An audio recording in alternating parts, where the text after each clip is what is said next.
일단은 좀 공지를 하겠습니다. 오늘 진도는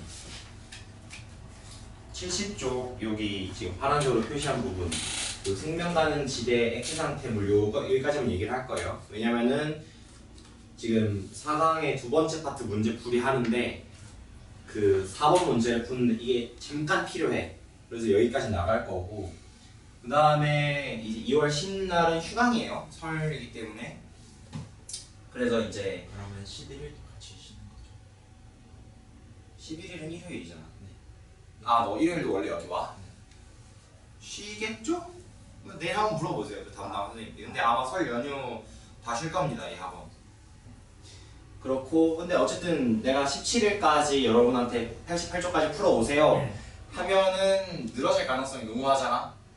그래서 2월 10날까지 그 문제 한 개 해설을 적어가지고 나한테 카톡으로 보내세요. 틀려도 상관. 틀려도 상관은 없어요. 근데 아마 그럼 내가 고쳐주겠지? 그렇고 17일날은 그래서 88쪽까지 끝내놓으셔야 돼. 88쪽이 어디냐면 거의 끝까지. 그 4강 두 번째 파트 거기까지 끝내놓으셔야 이 나머지 일주일치 분량을 여러분이 할 수 있을 거란 말이야. 그래서 여기까지 끝내오시는 게 낫겠고 그리고 진도는 이날 끝날 거예요.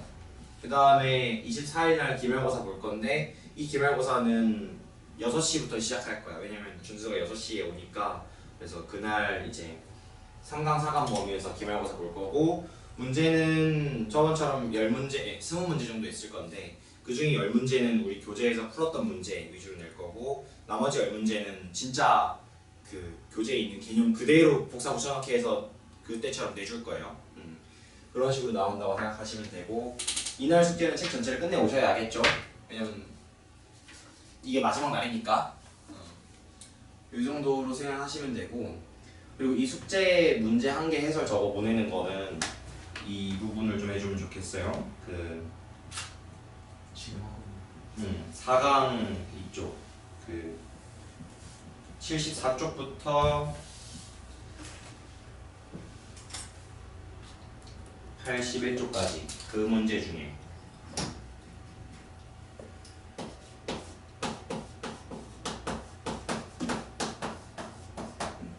요 사이에 있는 문제 하나 해설 적어서 보내세요. 그냥 저 풀었어요 이렇게 해서 그냥 이렇게 풀어서 해설을 적어놓고 보내면 돼. 기억은 왜 맞는 것 같다, 니은은 왜 틀린 것 같다, 디귿은 왜 맞는 것 같다 그런 식으로 적어서 보내주면 그게 숙제예요. 전부 다 찍어서 보내달라는 얘기가 안 했어요. 하나니까 그건 해와요. 네. 오케이. 그러면은 요 공지에서 질문 따로 없죠? 다 이해되죠? 그러면 책 전체는 빈 부분도 다 채워. 그럼요. 그래도 아직 거의 20일 뭐 3주 정도 남았으니까 그렇게 막 엄청나게 어렵진 않을 거라고 생각해요. 계획을 한번 잘 짜서 해보세요. 그러니까 본인이 얼마나 남았는지에 따라서 좀 계획을 잡아야 되는데 아직 2강이 안 끝났다 그러면은 여기까지 2강, 뭐 여기까지 3강, 여기까지 4강 이렇게 생각을 해도 괜찮겠고 네.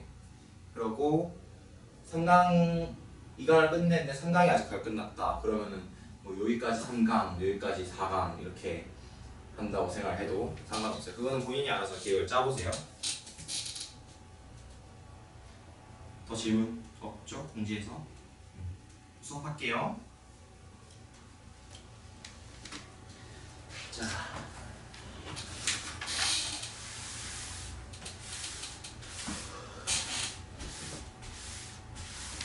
졸리니? 문을 열어줄까? 저는 괜찮아요. 그래요? 그러면 그냥 나가도록 하겠습니다. 우리 이제 외계 행성 탐사하는 방법에 대해서 우리가 얘기를 하고 있는데 우선 처음에는 중심별의 시선 속도 변화를 이용하는 방법을 얘기했었고 두 번째는 식현상을 이용하는 방법을 얘기했다. 얘는 우선 식현상은 그냥 이해가 되지. 왜냐면 그냥 가린다 고 생각하면 되니까. 그다음에 이 친구도 이제 공식을 활용해서 설명을 해줬어요. 이쪽으로 다가오면 파동이 조금 눌려서 이렇게 된다. 멀어지면 파동이 좀 쭉 늘어나서 파장이 길어진다. 그 정도로 생각하라고 했고 그다음에 미세 중력 렌즈를 오늘 설명을 할 거예요.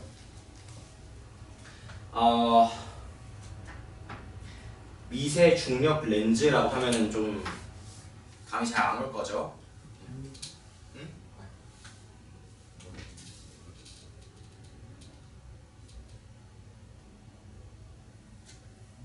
말하고 싶은 건 아니었구나. 그러니까 내가 보여주고 싶은 게 하나 있는데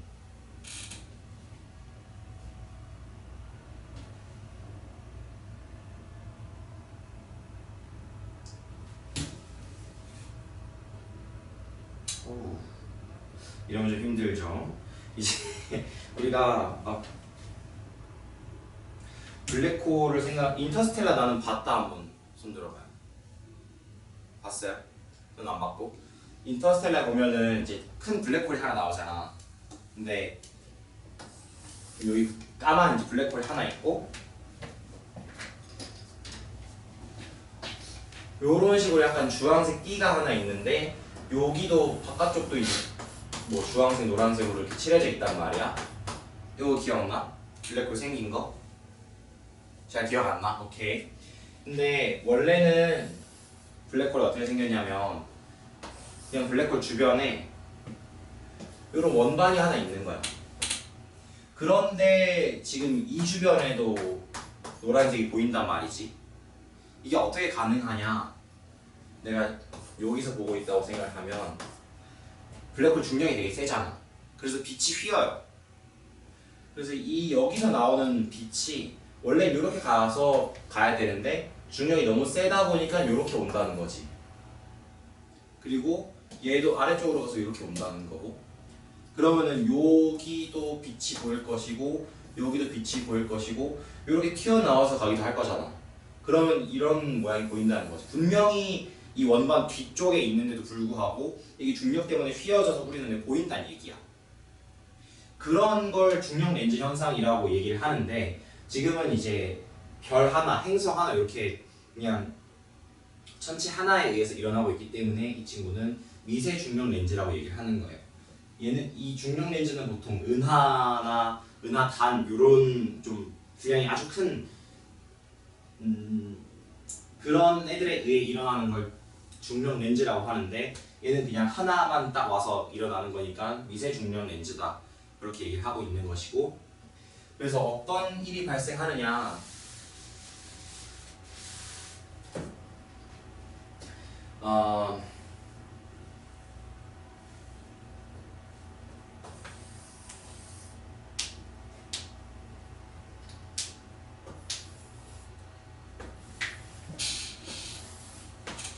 이렇게 있다고 칩시다. 그러니까 하얀 별은 가만히 있고 이 노란 별이 하얀 별 앞으로 움직이는 거야. 그러면 노란 별이 여기로 왔어. 그랬을 때 지금 하얀 별 원래는 하얀 별이 빛을 이런 식으로 전부 모든 방향으로 내야 되잖아. 근데 노란 별이 여기 옴으로써 원래는 이쪽 방향으로 안 가고 뭐 이런 식으로 가야 됐을 애들이 지금 이렇게 꺾여서 우리 눈으로 들어온다고. 이 앞에 있는 별 때문에. 그런가? 사선으로 가야 돼. 원래 이렇게 가야 되는데 근데 굴절돼가지고. 그치, 이 중력 때문에 꺾여서 이렇게 온다. 그래서 결과적으로 어떤 일이 일어나느냐, 지금 얘가 여기서 지나갈 때 이 뒤쪽 별, 하얀색 별의 밝기 변화가 시간에 따라서 이런 식으로 잘못 그렸다. 이런 식으로 일어나겠죠. 왜냐면 이렇게 있을 때 나머지 빛들도 다 꺾어서 보낼 수가 있으니까 우리 쪽으로. 이건 밝기, 얘는 시간. 여기까지 괜찮아? 그러면 저 가장 높이 있는 게 지금 딱 행성 뒤에 있는 건가? 행성이 아니지. 지금은 얘 흰 것도 별이고 노란색도 별이야. 별이 별을 가리는 상황이에요. 가릴 때가 가장 넓은 거죠. 그치? 이거 괜찮아요? 그런데 지금 우리는 행성계를 찾고 싶은 거잖아. 별을 찾고 싶은 게 아니라고. 그렇다면 행성이 이제 들어올 타이밍이 됐어. 요 별 사이, 요 별 주변을 도는 행성이 하나 있다고 치자고. 그러면 이 별이 이 흰 배경별을 지나간 후에 행성이 따라서 지나간다고 치자. 그러면 행성에 의해서도 미세 중력 렌즈 효과가 일어날 거 아니야? 그럼 여기서 살짝 올라오겠지. 그러니까 요렇게 있다고 치면 별 노란색 별이 지금 지나갔어. 그러면 노란색 별이 여기 있을 때 행성이 여기 있는 상황이 연출된다고. 그러면은 노란색 별이 여기 있으니까 요 위치쯤에서 살짝 이제 더 올라가는 그런 상황이 생길 것이다. 그런 얘기를 하고 있는 거예요. 그러니까 별이 한 번 꺾어서 보내고 행성이 한 번 꺾어서 보내고. 그래서 원래 별만 있었으면 이런 식으로 그냥 하나의 봉우리만 나올 텐데 행성이 있으니까 여기 옆에 조금 뭔가 하나 더 생겼다는 거지. 행성이 꺾어서 보내는 타이밍이 한 번 더 나온다. 그게 이제 미세 중력 렌즈 효과입니다. 그러면은 그래프를 그려봤을 때 요렇게 나오면은 그냥 별만 있는 것이고 미세 중력 렌즈 효과에 의한 그래프예요. 그리고 이렇게 있는데 갑자기 툭 하고 뭐가 튀어나와. 이러면 이제 행성이 하나 있다 라고 생각을 하는 거지. 그리고 한 가지 유의할 점은 지금 이 노란 별이 하얀 별을 공전하고 있는 게 아니잖아. 그냥 행성이 노란 별을 공전하고 있는 것일 뿐이라고. 그래서 지금 뭐 어떤 공전이라는 얘기가 없기 때문에 이런 미세 중력 렌즈 효과는 주기적으로 일어나지 않아요. 그래서 그걸 가지고 뭐 행성의 공전 주기를 추적하겠다 그런 얘기는 틀렸다는 얘기인 거죠. 그게 이 부분이야. 주기적인 관측이 불가능하다. 그래서 우리가 선지에 뭐 이러한 방법을 이용해서 뭐 행성의 공전 주기를 알아낼 수 있다라고 하면 그거는 틀린 보기다라는 걸 알고 계셔야 된다. 그리고 한 가지.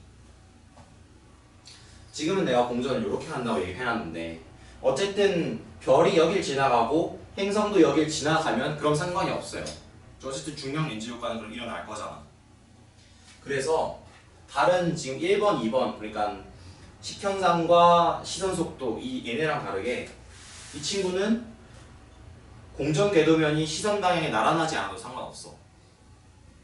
여기 별이 있고 행성이 여기 있는데 요렇게 안 돌고 요렇게 돌아도 상관이 없다는 얘기야. 우리가 봤을 때.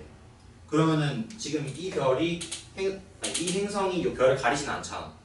그래도 어쨌든 이 배경별을 지나갈 때 행성이 요렇게 지나가기만 해주면 그러면 상관없다고. 그러면 저기 쓰는 저기 바로 뒤쪽에 있어요. 이랑 그래프면 바로 뒤라는 거니까 배경별이 바로 뒤에 있어야 되냐? 그런 거죠. 완전 바로 뒤는 아니어도 이제 살짝 꺾이긴 하겠지만 그래도 웬만하면 바로 뒤에 있는 게 좋지.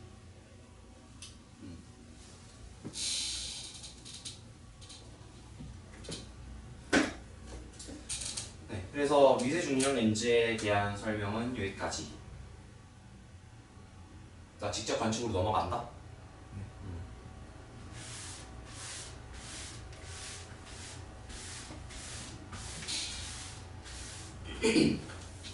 얘는 뭐 별건 아니고 어쨌든 외계 행성을 내가 직접 봐야 된다는 얘기잖아. 그럼 볼 수 있을 만큼 좀 가까워야 된다. 우리 관측 기술 한계가 있으니까. 그래서 가까워야 된다는 얘기가 하나 있고요. 그 다음에 반사시키는 중심별의 별빛이나 행성의 복사 에너지를 얘기하는데 행성도 어쨌든 온도가 있을 거잖아. 그러면은 거기다가도 이걸 뜰 수 있다고. 행성의 온도 여기다 집어넣고 시그마 해가지고 복사 에너지가 나오긴 한다. 근데 그걸 계산시키진 않을 거고요. 이 단원에서. 그냥 그걸 얘기하고 싶은 거야. 반사되는 별빛을 관측할 수도 있고 아니면 행성 자체를 감지할 수도 있다. 그 정도 알아두면 되고. 특이한 점으로는 지금 중심별의 밝기가 행성에 비해서 밝기 때문에 중심별을 가리고 찾아야 된다는 얘기가 하나 있는데, 낮에 별이 안 보이는 이유를 알아? 태양이 너무 밝아서 별이 안 보여요. 그래서 그것처럼 중심별의 밝기가 너무 밝으면 우리가 행성을 관측하기가 어려워요. 그래서 지금 망원경 같은 걸 봤을 때, 이게 망원경 화면이라고 치자고. 그리고 여기 중심별이 있어. 그러면 중심별 안 보이게 여기다가 뭔가 가림막을 설치를 해놓을 수 있다는 거지. 그러면 주변을 우리가 볼 수 있을 테니까. 그런 식으로 관측을 한다. 그런 관측을 하는 장비 내지는 관측 프로그램, 관측 계획의 이름을 나사에서는 스타 쉐이드라고 붙여놨어요. 별 그림자, 별 가리개 뭐 이런 말이고. 이거 적어놔요. 뭐 그것까지는 아니에요. 그냥 뒤에 문제가 하나 나오긴 하는데 그걸 직접적으로 이게 스타 쉐이드예요라고 묻는 문제는 아니라서 그냥 참고용이지. 그리고 1번도 그냥 비슷한 맥락에서 얘기하시면 되고, 가려야 되는데 너무 가까우면 뭘 한 번에 가려질 수도 있는 거잖아. 그렇고 외계 행성 탐사 결과를 봤을 때는 지금 이런 그림을 하나 그릴 수가 있는데, 어쨌든 뭔가 크면 클수록 우리가 발견하기 쉬운 건 맞거든요. 우리가 관측을 할 때도 그렇고, 그러니까 직접 관측을 할 때도 그렇고, 식현상을 본다든가 시선 속도를 본다든가, 질량이 된 반지름이 크면은 좀 더 쉽게 관측을 할 수가 있어. 근데 이제 기술이 발전하면서 좀 더 작은 쪽 행성, 외계 행성들도 많이 발견을 하고 있다. 그런 얘기를 여기서 하고 있는 거고, 이 그림이 좀 중요해. 이 그림을 해석할 수 있어야 되는데, 우선은 지금 범례를 봤을 때 빨간색이 시선 속도 변화고 파란색이 식현상이야. 그 다음에 초록색은 지금 거의 안 보이고 X도 거의 안 보여요. 이 중에 뭐가 제일 많냐고 물어봤을 때 주로 시선 속도 변화로 많이 찾아냈습니다.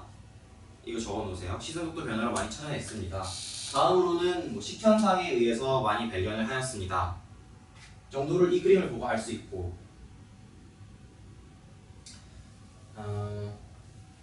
그리고 식현상에 의해서 발견된 애들은 공전궤도 반지름이 조금 작다라는 걸 알 수 있고, 반대로 시선 속도 변화 같은 경우는 어떤 요런 관계를 알 수 있는 거죠. 공전궤도 반지름이, 그러니까 시선 속도 변화로 우리가 행성을 관측하잖아, 찾아내잖아. 그랬을 때는 주로 공전궤도 반지름이 크면 클수록 질량도 좀 큰 모습을 보인다 라는 어느 정도 관계가 있다는 거죠. 그리고 이쪽에 더 많이 분포한다. 이 아래쪽보다 질량이 크니까 좀 더 잘 발견됐다라고 얘기를 할 수가 있고, 이런 관계도 찾아낼 수가 있다는 거지. 질량과 공전궤도 이런. 네. 그래서 이 친구는 한번 좀 이따가 문제로 같이 다뤄보고요.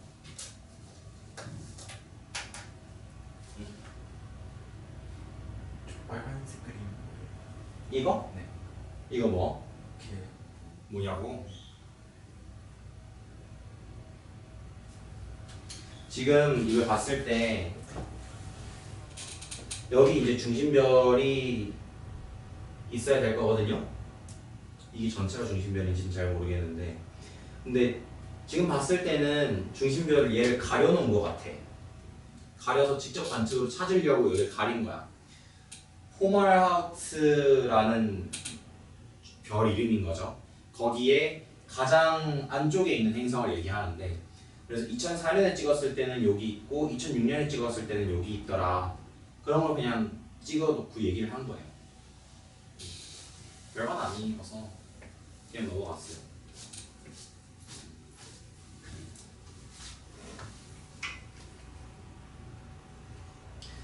그래서 액체 상태의 물까지 얘기하고 한번 문제를 풀어볼게요. 잠시만. 준수 씨는 아직 연락이 없고, 풀어봅시다. 풀어본댄다. 외계 생명체의 존재 조건. 그러니까 사실 우리가 외계 행성계를 탐사하는 이유가 어쨌든 외계인이 있을까요? 라는 질문에 답변을 하기 위한 거거든요. 우리랑 좀 말이 통하는 그런 생명체가 우주에 있을까? 아니면 우주에는 우리 하나뿐일까? 결국 우리도 멸망해 버리는 걸까? 그런 걸 답변하기 위해서 지금 외계 행성계를 탐사하는 건데, 그래서 그러려면 이 존재 조건에 맞는 행성을 찾는 게 유리하잖아. 그래서 외계 생명체가 존재한다면 어떤 조건 하에서 존재할 수 있는지를 지금 나열을 하고 싶은 거예요. 그 중에 가장 대표적인 게 액체 상태의 물이 있어야 된다라는 얘기야.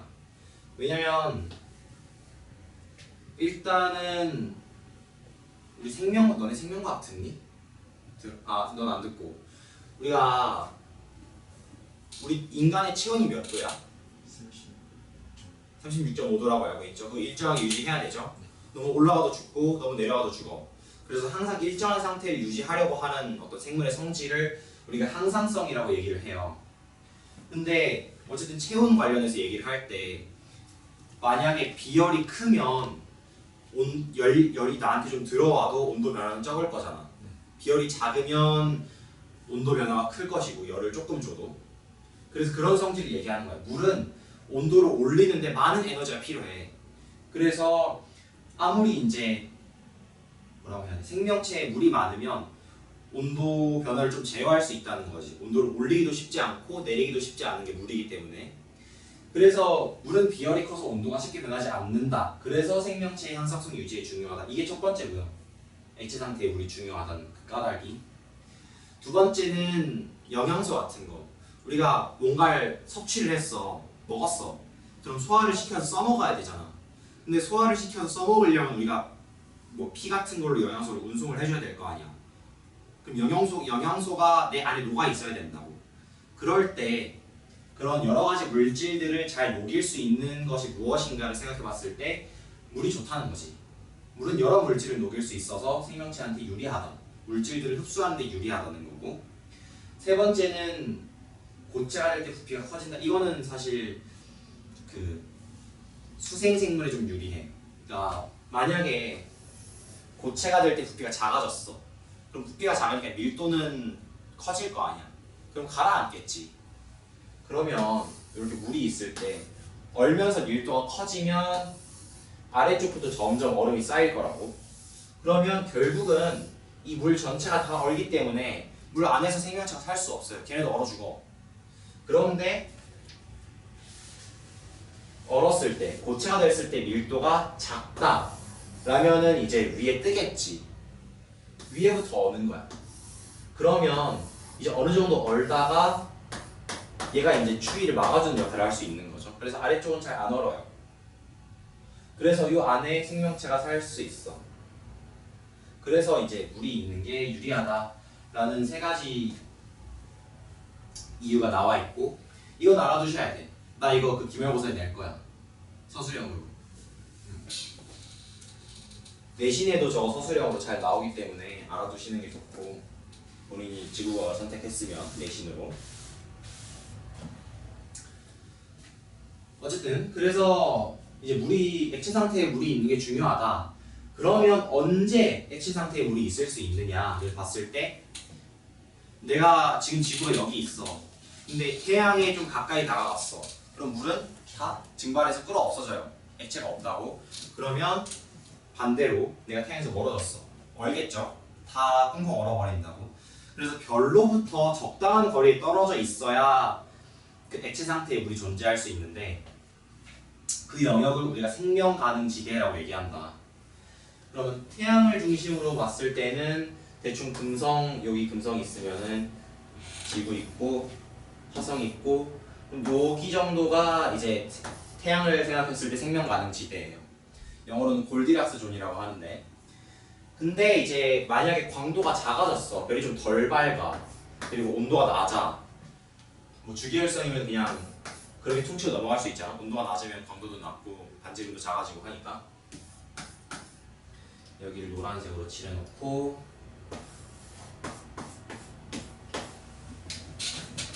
여기 파란색으로.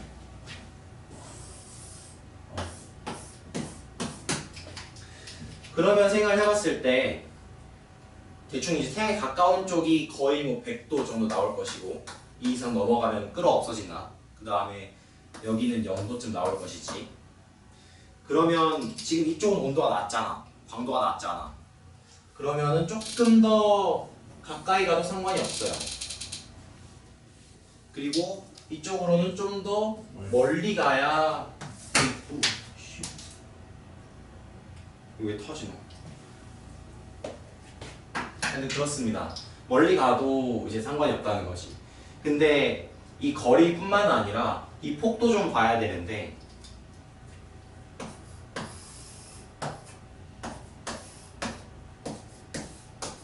이 중심별의 온도가 높을수록 광도가 클수록 지금 이 폭이 커져요. 그건 이제 그 반비례 그래프를 그려보면 쉽게 이해할 수 있는데 그냥 이해를 하겠다고 하면 이 광도가 클수록 폭도 넓고 멀기도 멀다. 그렇게 생각을 해주면 돼요. 그게 끝이에요. 별로부터의 거리, 생명 가능 지대의 폭. 이게 별의 광도와 연관이 있다. 라는 얘기고 마지막으로 지금 얘가 이론상 그렇다라는 얘기예요. 그래서 실제로 지금 우리가 생각을 해봤을 때 만약에 여기 행성이 있어. 여기 행성이 있는데 만약에 이산화탄소가 되게 많아서 온실효과가 빡세게 일어나. 그러면은 원래 이제 이론상으로는 영하의 온도를 유지해야 되지만 온실효과가 있기 때문에 이게 실제로는 0에서 100 사이의 온도를 찍을 수도 있다고. 그래서 그런 요소들을 지금 고려하지 않는 거예요. 별의 광도만 딱 생각을 했을 때 요 사이에 있는 게 가장 이상적인 조건이다 라고 정해놓은 거고 뭐 대기 성분, 반사율 이런 걸 가져왔을 때는 좀 이제 실제랑은 좀 달라질 수 있다. 이건 이론적인 얘기다. 이 정도 알아두시면 푸는데 지장이 없을 겁니다. 네. 그럼 문제를 풀어볼게요.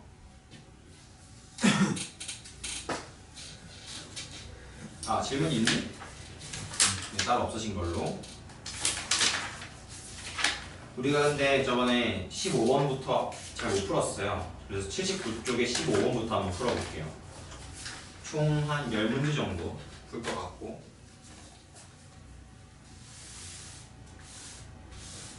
15번 이후로는 이제 오늘 수업한 거 푸는 건가요? 15, 16, 20 풀고 오늘 수업한 거 풀 거야.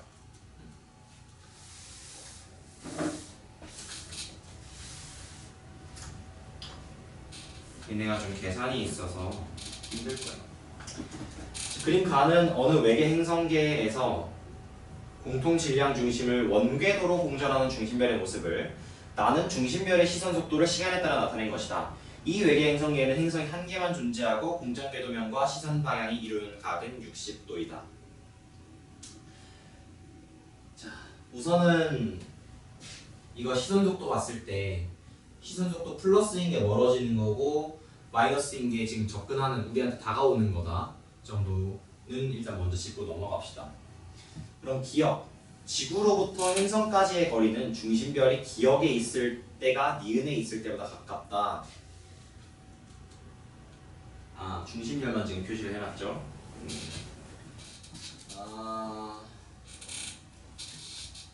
뭐고 이거 지금 시선 방향 지구가 여기 있는 거잖아. 그러면 중심별이 기억에 있을 때 행성은 여기 있을 것이고 그 다음에 중심별이 여기 있을 때 행성은 여기 있어야겠지. 그림으로 그려본다고 하면 사실 이걸 그냥 그대로 시선 방향으로 쓰면 공전 궤도면 그냥 내가 이렇게 그릴 수 있거든. 이게 이런 식으로 그려지는 거야. 평면이 공전 궤도면이. 그래서 중심별은 요 사이를 왔다 갔다 할 것이고 행성은 요렇게 왔다 갔다 하겠죠. 그랬을 때 좋아요. 그러면은 살짝 이제 비틀어서 그린다고 하면 중심별 이렇게 돌고 행성도 이런 방향으로 돌 건데 지금 여기가 기억이죠. 여기가 니은이고 지금 이게 공통 질량 중심이란 말이에요. 그러면 지금 이 중심별이랑 행성의 공통 질량 중심이란 얘기니까 중심별과 행성 사이에 항상 공통 질량 중심이 있어야 돼. 그러면 내가 중심을 여기 잡으면 쭉 이제 공통 질량 중심을 이어 연장선을 그려. 그럼 행성은 여기 있어야 된다는 얘기야. 공통 질량 중심이니까. 둘 사이에 어떤 중심부를 찾는 건데, 그러면 중심별이 여기 있어. 그럼 공통 질량 중심 방향으로 선을 쭉 이어. 그럼 행성은 여기 있는 거야. 그러니까 행성 위치는 여기 잡아야 되고, 그러면 지구가 여기 있으니까 중심별이 기역일 때 행성이 여기 있고, 이거 기역 프라임이라 쓸게. 얘는 니은 프라임이라고 쓰고. 어느 쪽이 가까워요? 기역 프라임이 가까워요? 니은 프라임이 가까워요? 니은 프라임. 예. 지구 여기 있잖아. 아 기억 프라임. 그치, 얘가 가깝지. 그러면 중심별이 기역에 있을 때 다 가깝다고 하는 거죠. 중심별은 여기 있고 행성 여기 있고, 그래서 내가 똑같은 기역이라는 얘기를 쓰는 거야. 그래서 기역번은 됐고, 중심별의 공전 속도를 지금 얘기하는데,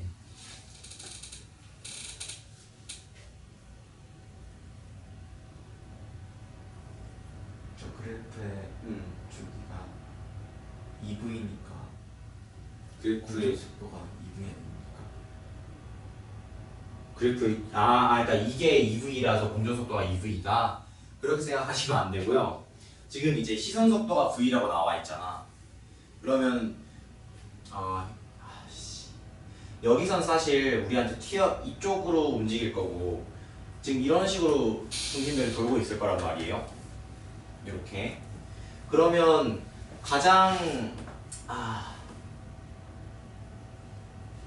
우리한테 다가오는 게 빠른 쪽은 지금 얘네 둘인 거지. 이거 3차원으로 그려서 보여주는 게 나은데,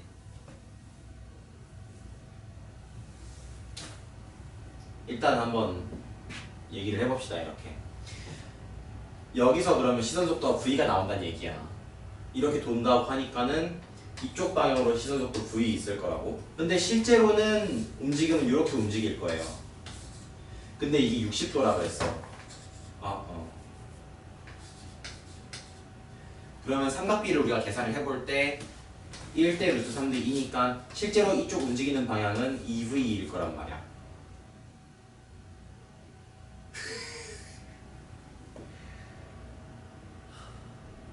일단 뭐 얘기하고 싶은 거 있으면 해주세요.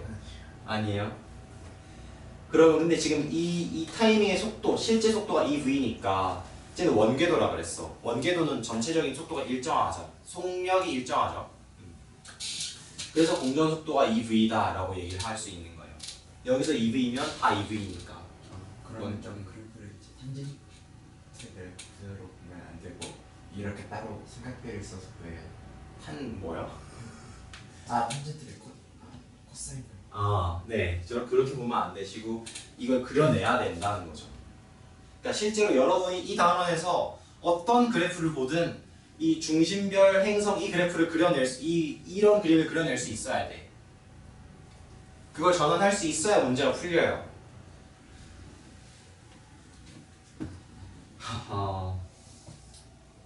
그래서 니은은 그렇고, 중심별의 공전 궤도면과 시선 방향이 이루는 각이 현재보다 작아지면 중심별의 시선 속도 변화 주기는 길어진다. 시선 속도 변화 주기는 어쨌든 공전 주기랑 똑같으니까 이게 방향이 바뀐다고 해서 공전 주기가 바뀌지는 않잖아요. 그래서 쟤는 틀린 얘기야. 중심별의 시선 속도 변화 주기는 일정할 거예요. 시선 방향과 상관없이.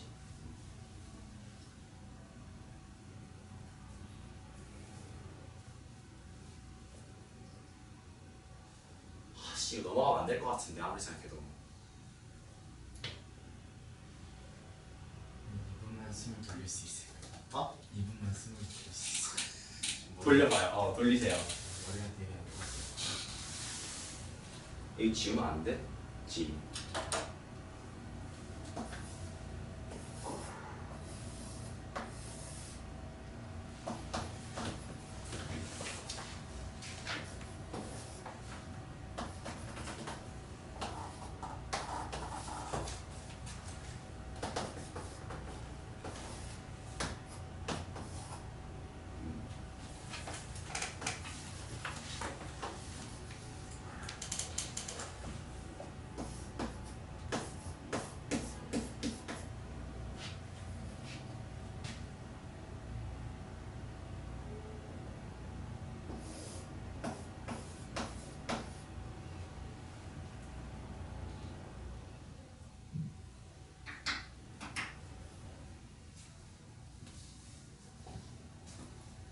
물 먹고 와도 돼.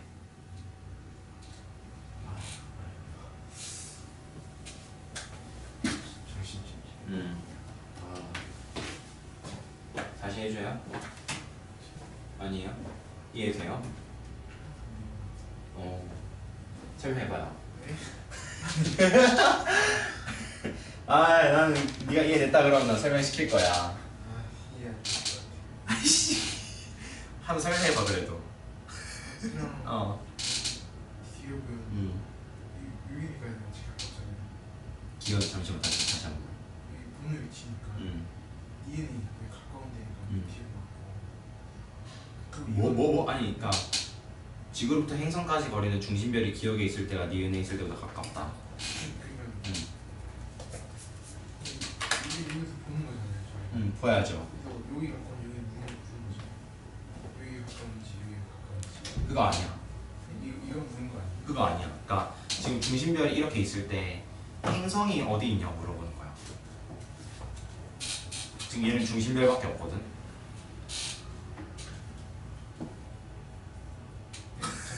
이 그림에 행성이 없어요. 근데 지금 이 행성 아니에요? 아니야 중심별이야.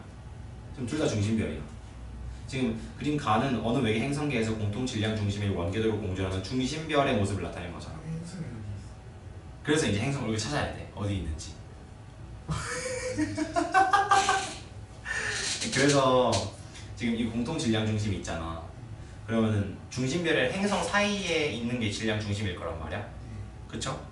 그러면은 만약에 중심별 지금 여기 기억에 있으면 공통 질량 중심을 쭉 지나서 행성이 여기 있겠지. 이 돼? 네. 그러면은 이게 중심별 기억에 있을 때 행성 위치가 여기란 말이야. 네. 그러면 중심별 니은에 있을 때 행성 위치는 여기란 말이야. 아 그래서 기회가. 기억에 있을 때 왜 반대냐고? 네. 만약에 여기가 만약 기억이라고 쳐. 그럼 중심별이랑 행성이 여기 있어. 그럼 공통 질량 중심은 여기 있어야 되잖아. 그 말이 안 되지. 중심에 있으려고. 그치. 반대쪽으로. 그러니까 중심별이랑 행성이랑 사이에 이게 질량 중심이 있어야 돼. 행성이랑 행성 사이에 중심별이 있어요.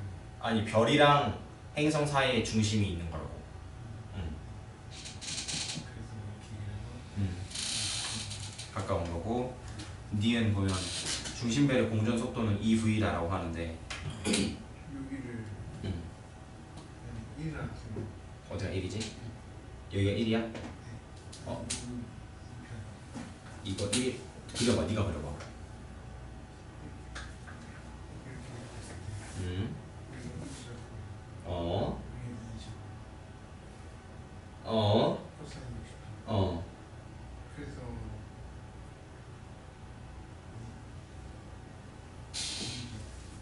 그래서 대충 맞게 얘기는 하고 있는데 근데 시선 속도를 그려야 돼. 여기 있어. 그렇지. 이 방향이 시선 속도지. 그래서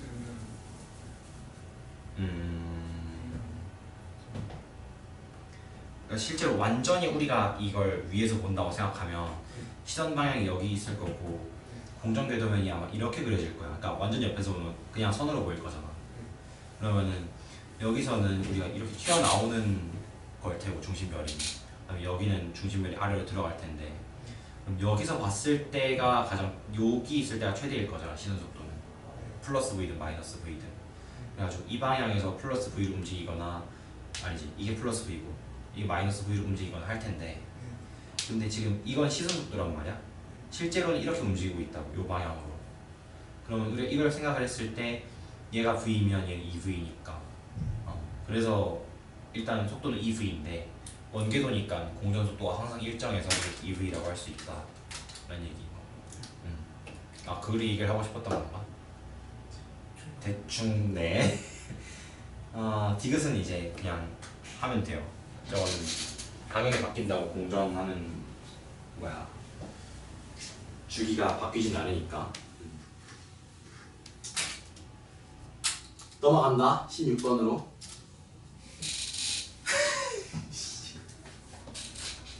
15, 16, 20이 그래서 어려워. 그걸 풀어주고 싶었는데. 다시 10번이네. 어? 다시 10번이네. 그러네. 그림 가는 중심별과 행성이 공통 질량 중심에 대하여 공존하는 원궤도를, 그러니까 안쪽에 있는 게 중심별의 공존 궤도고 바깥쪽에 있는 게 행성의 공존 궤도겠지요. 나는 중심별의 시선 속도를 시간에 따라 나타낸 것이다. 행성이 A에 위치할 때 중심별의 시선 속도는 마이너스 60이고 공전 궤도면은 시선 방향은 나란하다. 저렇게 얘기를 하고 있고요. 그러면 지금 이 마이너스 60이 우리한테 가까워지는 거잖아, 그렇지? 마이너스 가까워지는 거라 그랬어. 그러면은 아이고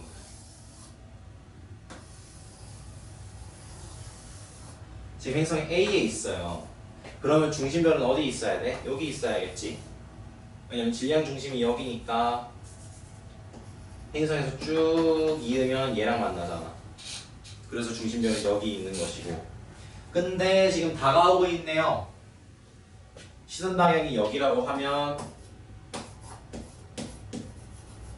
별이 이렇게 움직이고 있다는 거지. 그러면 반대로 중심별은 이렇게 행성은 이렇게 움직여야 될 것이고.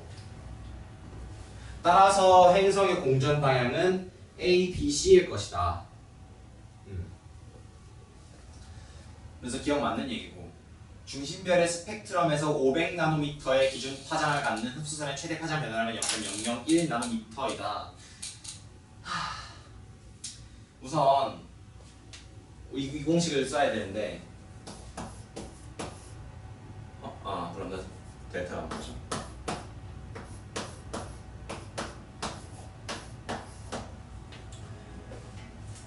네, 지금 그래서 여기 빛의 속도를 준 거야. 대입을 해보면 3 곱하기 10의 8승 단위는 그 미터 퍼 세컨드고요. 이쪽은 이제 60인 거죠. 60m per second.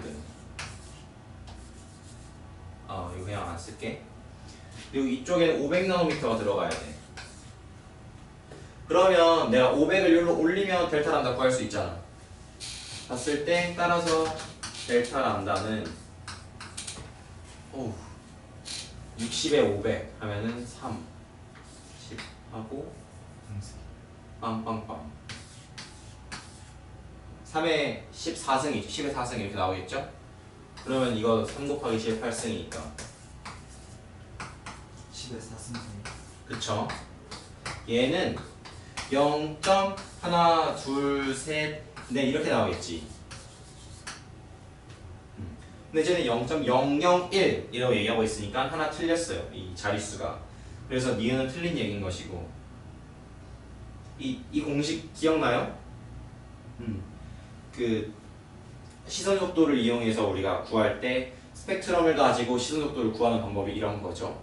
그러니까 원래 스펙트럼이 여기 있었는데 살짝 여기로 옮겨갔어요. 그랬을 때 속도가 얼마인가요?를 찾는 게 이 공식이에요. 물론 반대로 시선 속도를 알 때 찾을 수도 있고. 디귿 중심별의 시선 속도는 행성이 B를 지날 때가 C를 지날 때의 2배이다. 루트 2배이다. 우선 B를 찍어보자 그러면은 여기가 B일 것이고 C는 15도니까 이렇게 잡힐 것이고. 중심별의 시선 속도를 물어봤으니까 중심별 위치도 잡아줘야겠네요. 중심별 여기, 그 다음에 중심별 여기. 조금 기울어졌는데 어쨌든 요각이 30도여야 되는데 잠시만요. 다시 그릴게요.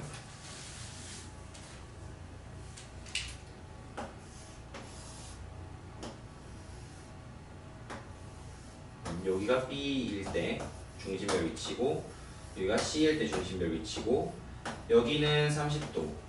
그 다음에 요 각, 그러니까 B 라인이랑 요 수평선의 각이 45도다. 자, 그러면 이 친구 시선 속도는 이 원궤도잖아, 저거. 그러니까 실제 공전 속도는 일정하게 유지된다고. 근데 지금 최대 60이라 그러니까는 여기일 때 시선 속도 60일 테고, 그럼 실제 공전 속도는 60이란 얘기야. 60m per second.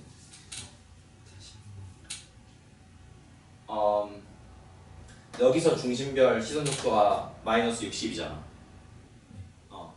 근데 지금 원궤도를 돌고 있다고. 원궤도에서 공전 속도는 항상 일정하기 때문에 어딜 봐도 항상 공전 속도는 60m/s. 근데 이제 그럼 내가 여기도 60m, 여기도 60m 이렇게 그릴 수 있는데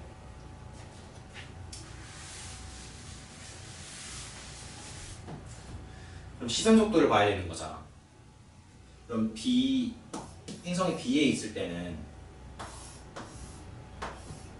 여기 45도고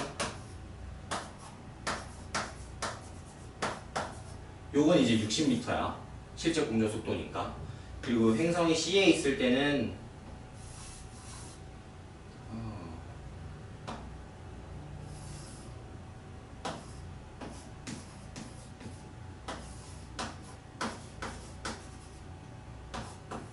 이런 식으로 그림이 그려진다고. 돼요?